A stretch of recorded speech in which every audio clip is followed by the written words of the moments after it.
He was a royal guard in full dress uniform. But when he showed up to the general's funeral, security blocked him at the gate. No clearance, not on the list. They thought he was just a man playing dress-up. Until the Field Marshal arrived, saw who he was, and stopped the entire ceremony with one salute. Before we reveal the full story, make sure to subscribe and drop a comment letting us know where in the world you're watching from. Now, without further ado, let's get into it. Thomas Albury's eyes opened at precisely 5:30 a.m. in his modest Pimlico flat. 12 years of military discipline had programmed his body to wake at the same time every morning, even 7 years after leaving active service. His small apartment told the story of a life split between duty and memory. On one wall hung his discharge papers and a faded photograph of his old unit from Helmand Province. On the dresser sat a worn brass compass, and beside it, a letter he'd received 3 weeks ago, notification of General Marcus T. Connor's passing and funeral arrangements. The letter hadn't included an invitation, just information. But Albury had read it 17 times, studying every detail about timing and protocol. Today wasn't about invitations. It was about paying a debt 14 years overdue. He retrieved his ceremonial uniform from the wardrobe, where it hung in perfect condition, protected by a garment bag he'd bought specifically for this purpose. The red tunic had been tailored 14 years ago at Jeeves and Hawkes on Savile Row, a purchase that cost him 3 months' salary but felt necessary then. It still fit perfectly, brass buttons gleaming, regimental insignia positioned exactly regulation distance from the collar. As he dressed with the same precision he'd once used preparing for palace duty, memories surfaced unbidden. Connor's voice, hoarse over gunfire. "Albury, get these men out of here!" The weight of a man's body across his shoulders, the metallic taste of fear and dust, the silence that followed chaos. He looked at himself in the mirror, adjusting his collar one final time. The man staring back wasn't the young corporal who'd run into enemy fire without thinking twice. But the uniform still meant something, still carried the weight of service, sacrifice and brotherhood, forged in places most people would never see. The sky above Surrey was pale English grey that made everything feel hushed. At precisely 9:47 a.m, ceremonial drums began their slow rhythm against rows of immaculately kept gravestones. It was the funeral of General Marcus T. Connor, 5 decades in the British Army, tours across Iraq, Afghanistan, Bosnia. A man who'd advised prime ministers and received honours directly from the Queen herself. Today's service was full military honours.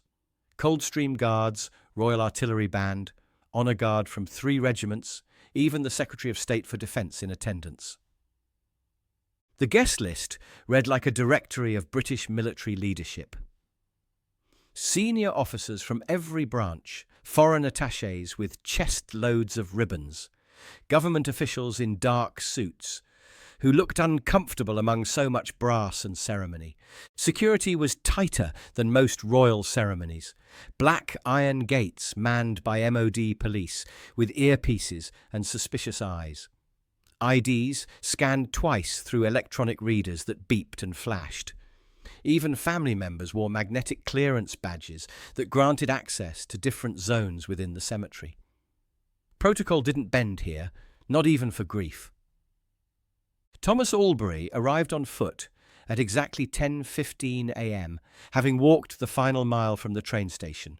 He was tall, lean, late 40s, with closely cropped greying hair. His red tunic was immaculate, boots polished to mirror finish. In his left arm, his bare skin tucked perfectly under his elbow. In his right hand, a pair of folded white gloves. No medals, no ceremonial sash, just a regimental insignia above his heart and the unmistakable bearing of a soldier who didn't expect to explain himself. The young MOD security officer, Constable Morrison, according to his name badge, stepped into Albury's path, keeping it polite but firm. His tablet was already out, finger hovering over the guest verification system. Excuse me, sir. This is a restricted military service. Do you have clearance? Albury stopped, coming to a perfect halt that spoke of years drilling on parade grounds. His face showed nothing, just the faintest crease around pale blue eyes as he looked past the officer toward the white ceremonial canopy in the distance, where he could see the honour guard already in position. "I served with him," he said quietly. His voice carried the measured cadence of someone accustomed to speaking only when necessary, each word deliberate and precise. Morrison glanced at his tablet, fingers moving across the screen with practiced efficiency. "Your name, sir?" "Thomas Albury."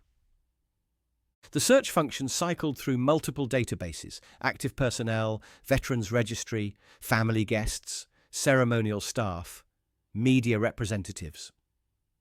The screen remained stubbornly empty, no matter how Morrison adjusted the spelling or broadened the parameters.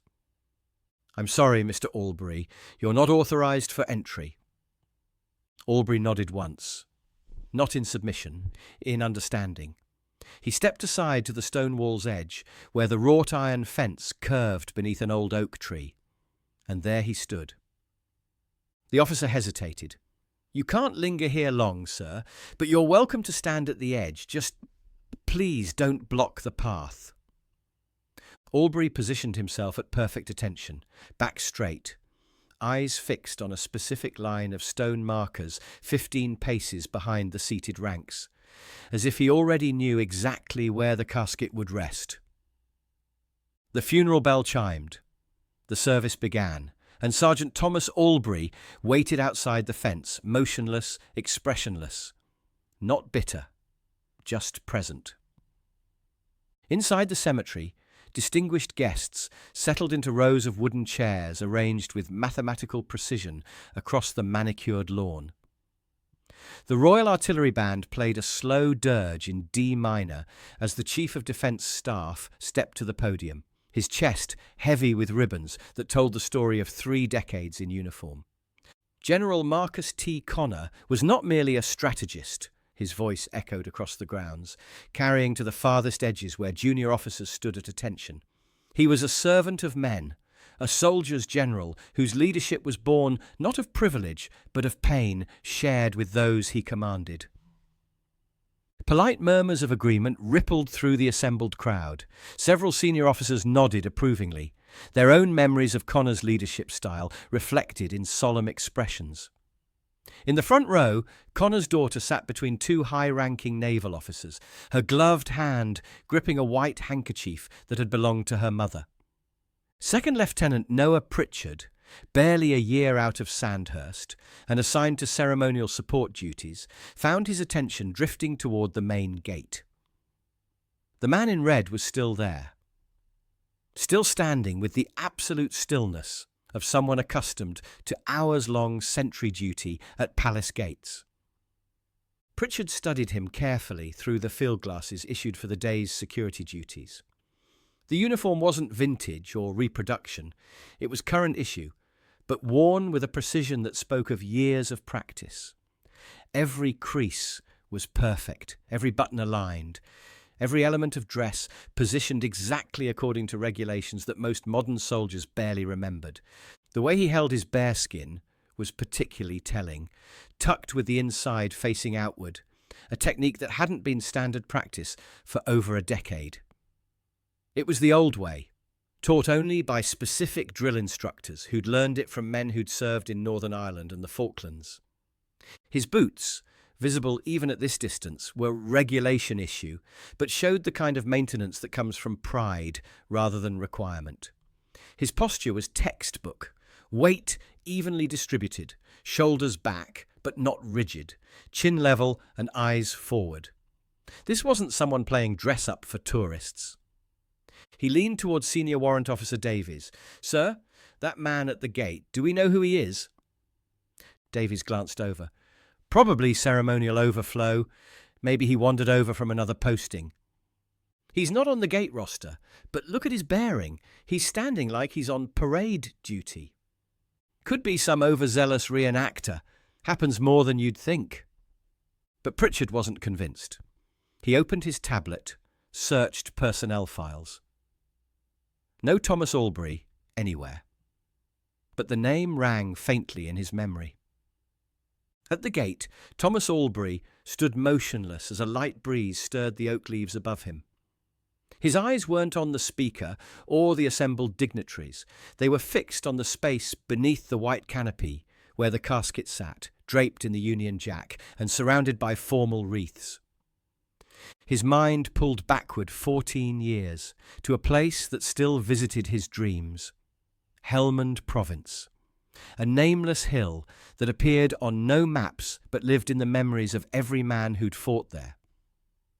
The air had tasted of dust and diesel fuel, with an undertone of something metallic that old soldiers recognized as the scent of approaching trouble. It was supposed to be routine reconnaissance, checking on a forward observation post that had gone silent during the night. Captain Connor was leading a mixed unit of regulars and reservists through terrain that shifted from minute to minute as Taliban forces repositioned in the surrounding ridges. The IED hit their lead vehicle at precisely 14:32 local time. Albury remembered the exact minute because he'd been checking his watch when the world exploded in fire and twisted metal. The blast flipped their husky armoured vehicle, trapping Connor and 2 others in a depression beside the road, while accurate enemy fire poured in from 3 well-positioned directions. Standard protocol was clear. Call for air support, establish a defensive perimeter, wait for extraction. But the radio antenna had been sheared off in the blast. Medical evacuation was hours away, and Connor was bleeding from multiple shrapnel wounds that were getting worse by the minute. Albury had been a corporal then, assigned to Connor's unit only 3 weeks earlier as a replacement for a soldier rotated home. He didn't know the captain well, had barely spoken to him beyond operational necessities and the occasional shared cup of tea. But when Connor started losing consciousness from blood loss, protocol became irrelevant.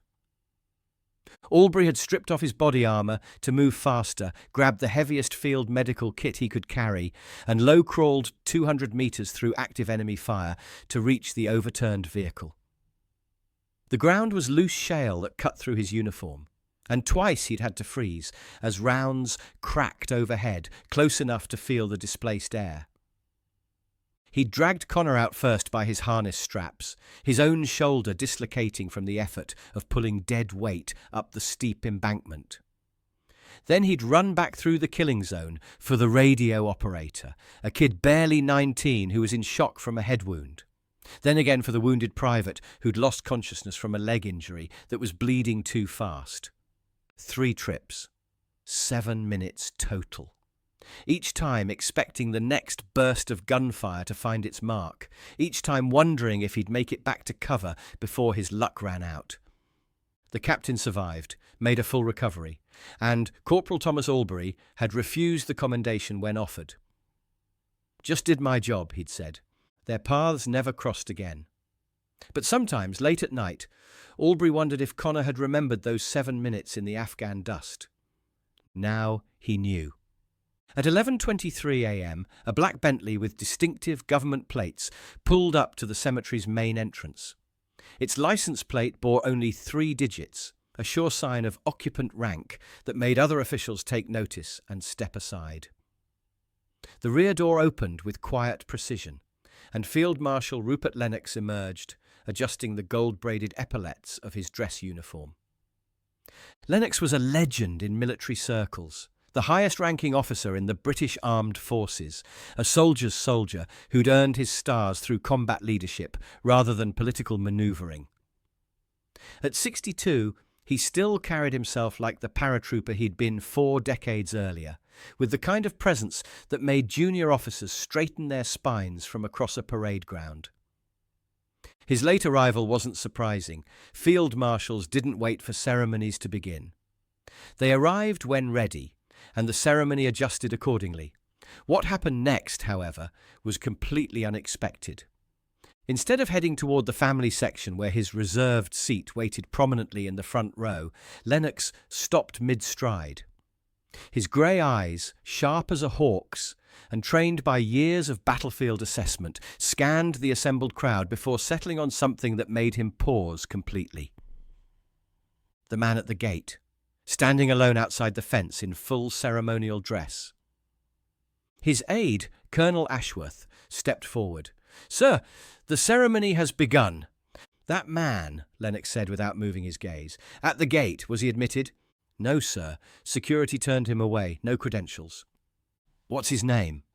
"Thomas Albury, sir. Claimed he served with the general, but—" "Thomas Albury." Lennox repeated the name, recognition dawning. Then he was walking, not toward his seat, but toward the fence. Now people noticed. Musicians faltered. Conversations stilled. Camera lenses pivoted before Lennox raised his hand. No pictures. He approached the gate, stopping 3 feet from the man who hadn't moved all morning.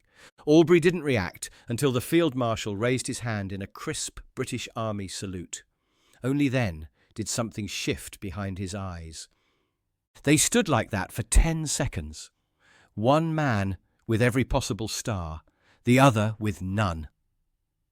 Finally, Lennox lowered his hand.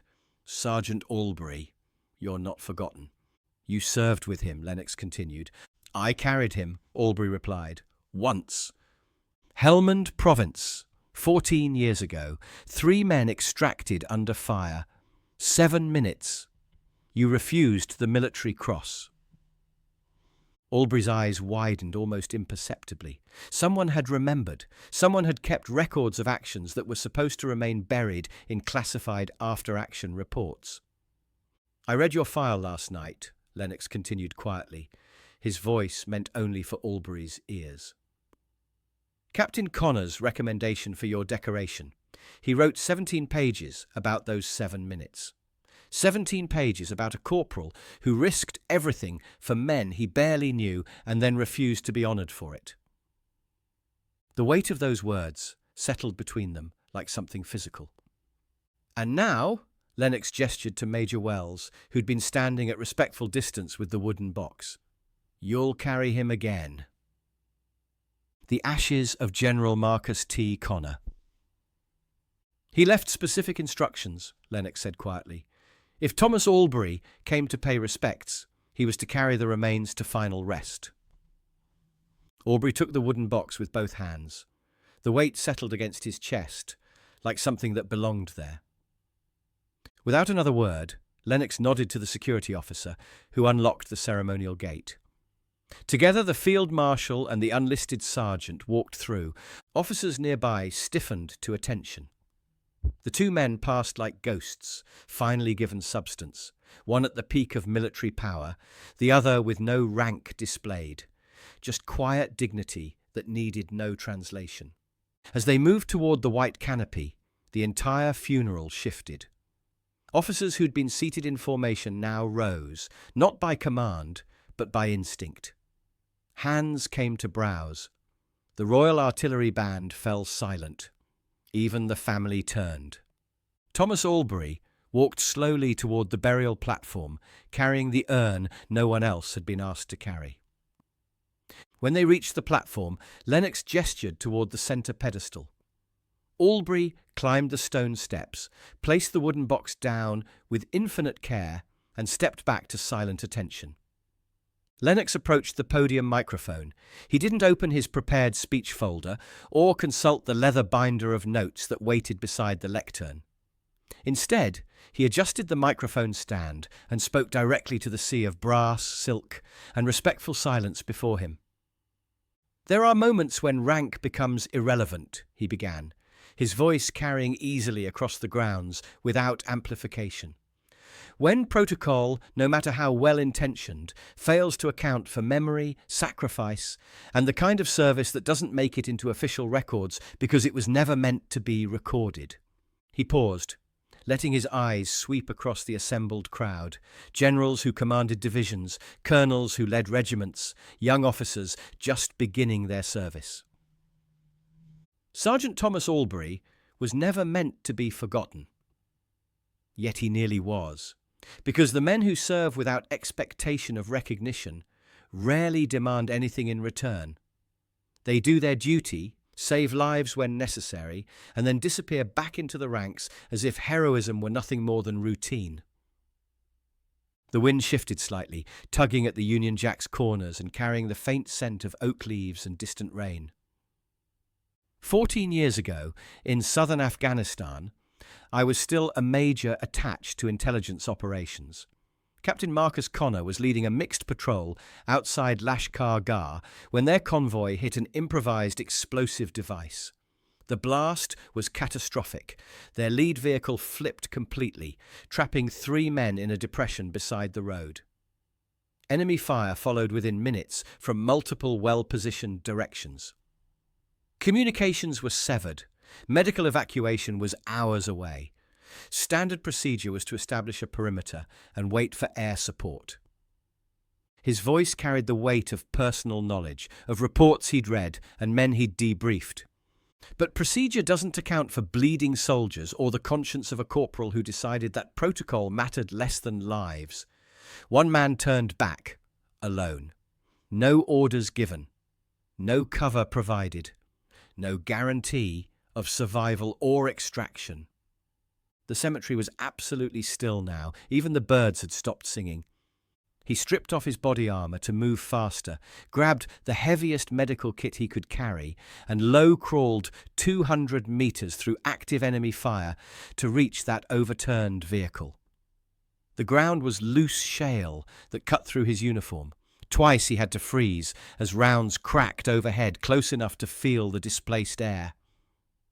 Lennox's voice took on the cadence of someone who'd been there, who understood the weight of such moments.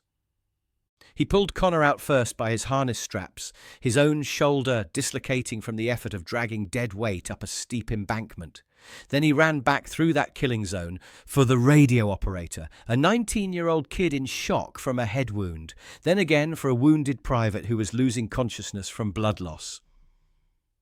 A few veterans in the front rows shifted uncomfortably, their own memories of similar moments stirring. 3 trips, 7 minutes total, each time expecting the next burst of gunfire to find its mark, each time wondering if his luck would finally run out. When the medevac helicopter arrived an hour later, all 3 men were alive because one soldier decided that leaving people behind wasn't an option. When offered commendation 6 weeks later, he refused. "Just did my job," he said. "Nothing special about it." Those were his exact words, according to the official report, but Connor never forgot. Never stopped talking about the corporal who'd saved his life and then vanished back into the ranks like it meant nothing. Lennox turned to look directly at Albury, who remained at perfect attention beside the urn. For 14 years, General Connor kept a photograph from that deployment in his office. Not of medals or ceremonies or formal presentations, but of his men in the field. And he'd point to one face, always the same face, and tell visitors, "There's the man who saved my life 3 times in 7 minutes. He never asked me to remember him, but I did.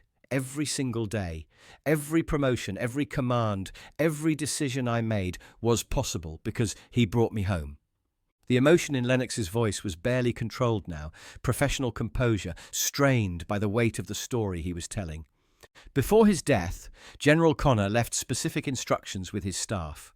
If Thomas Albury came to pay respects, if he somehow found his way here, despite not being on any official list, he was to be the one to carry the remains to final rest, because, in the General's words, no one else on earth has earned that honour. He looked back to the crowd. So let him lead. Every head turned. Albury lifted the urn again, higher, closer to his heart. He turned and began walking down the central aisle. The honour guard parted. One by one, officers stood and saluted. Not because they were ordered to, but because they understood what they were witnessing. A man who never asked to be remembered now couldn't be ignored. Albury walked with the solemnity of someone who'd carried heavier burdens through less forgiving ground. Each step was deliberate. He didn't glance at the officers lining the route. His eyes stayed forward, fixed on the burial plot. Behind him, Lennox walked without fanfare. Just 2 men on a final walk. Silence deepened. Not formal ceremony quiet, but something personal. the reverent hush that falls when people realize they're witnessing something unrepeatable. Officers stood taller as Albury passed. Veterans removed their hats. Others lifted trembling hands to salute, not the urn, but him. The tribute spread from front to back. Officers, enlisted men, foreign guests, even the royal representative rose. Not because protocol required it, but because they couldn't stay seated. When they reached the burial platform, a young sergeant from the Grenadier Guards wordlessly stepped aside, yielding his ceremonial position with the kind of instinctive respect that couldn't be taught or ordered.